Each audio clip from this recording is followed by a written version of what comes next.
रस चाहिए राम के नाम का, सच्चा आनंद है सचीने में, सच्चा आनंद है सिया राम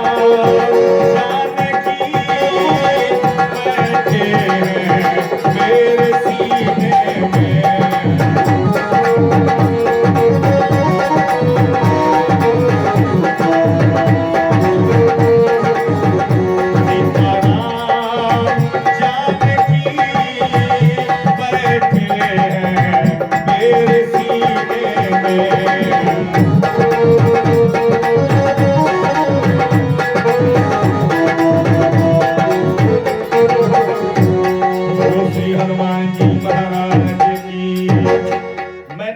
कर रहा था, किसी ने तुलसी बाबा से पूछा राम जी के जीवन की कोई मर्यादा है? गोस्वामी जी कहते हैं माता जी है। बड़ी गंभीरता से सुनना, पहली बार मुझे आने का सौभाग्य मिला आपके ग्राम में। कहां पर देखने को मिली?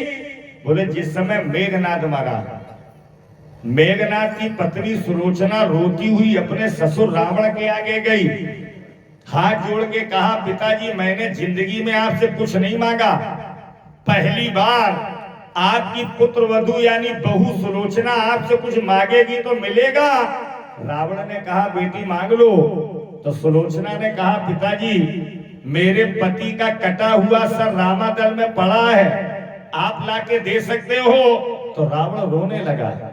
बेटी मैं जानता हूं, मैं रामादल में अपने बेटे मेघनाद का कटा हुआ सर मांगने जाऊंगा तो राम हमें मना नहीं करेंगे, दे देंगे, लेकिन देने वाले राम का हाथ होगा ऊपर, लेने वाले रावण का हाथ होगा नीचे, और रावण सर झुका के जिंदगी जिए, ये रावण का दस्तूर नहीं है। ऐसा करो बेटी तुम चली जाओ। तो सुलोचना ने कहा पिताजी क्या कह रहे हैं आप, मैं तुम्हारी बहू हूं और मैं रामादल में अकेली जाऊं?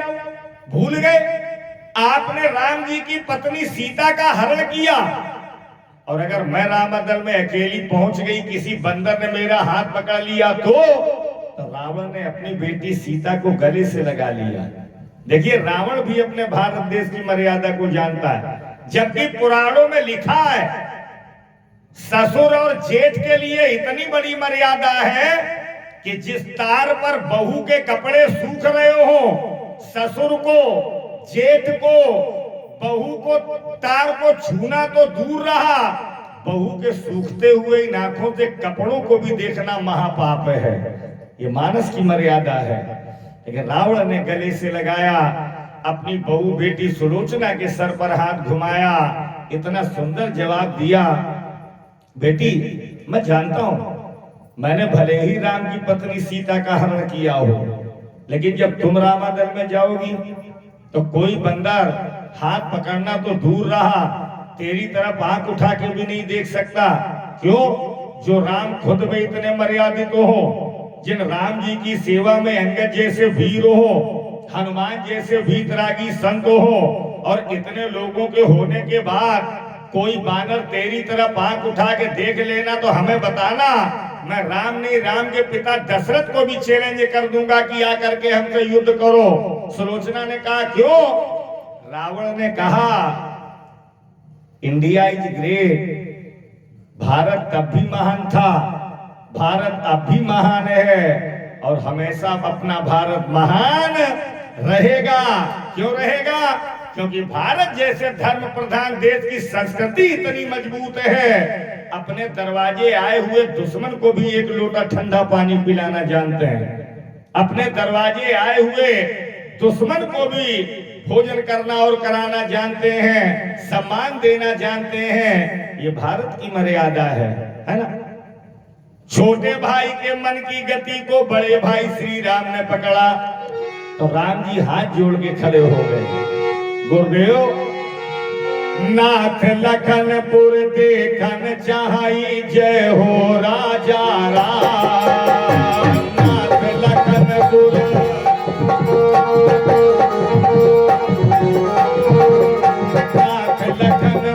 देखन चाही, जय हो राजा राम। नाथ लखनपुर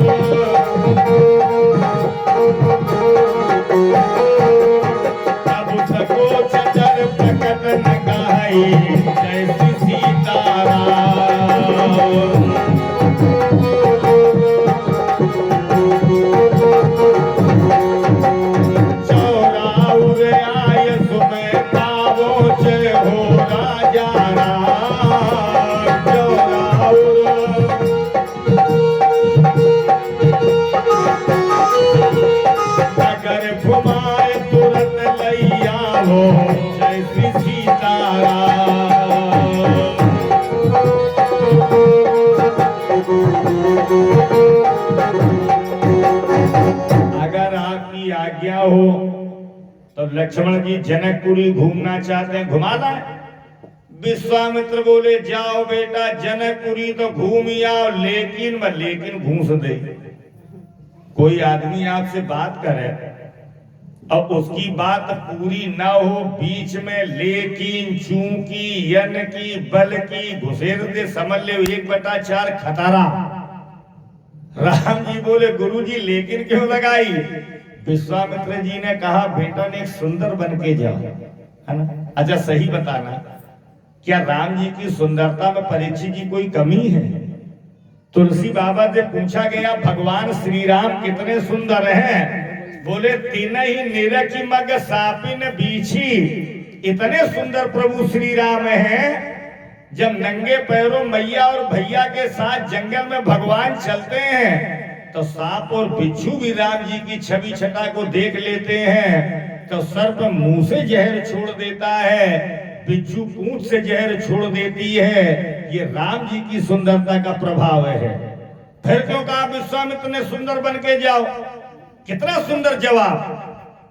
विश्वामित्र जी ने कहा रामलला, जिन राजा जनक की नगरी में हम लेके आए, ये अकबरपुर योगियों की नगरी है। यहाँ साधारण लोग नहीं रहते। कौन लोग रहते हैं? पुर नर नारी सुभग सुचि संता, या धर्मशील ज्ञानी गुणवंता। यहाँ माताएं हैं भक्ति, पुरुष है ज्ञान, आप है ब्रह्म। जब भक्ति और ज्ञान के बीच में ब्रह्म चलेगा तो आपका ऐश्वर्य झलकेगा। किसी को बताने की जरूरत नहीं पड़ेगी आप कौन है, खुद आपका वेदों में नियम है। सोई जाने जेहि देव जनाई, जानत तुम्हें हुई जाई। अब भगवान सुंदर बन के चले। रुचिर चौतनी सुभग सिर, मेचक कुंचित केस, नकसिक शोभा बंधु दो, सादर सकल सुबे।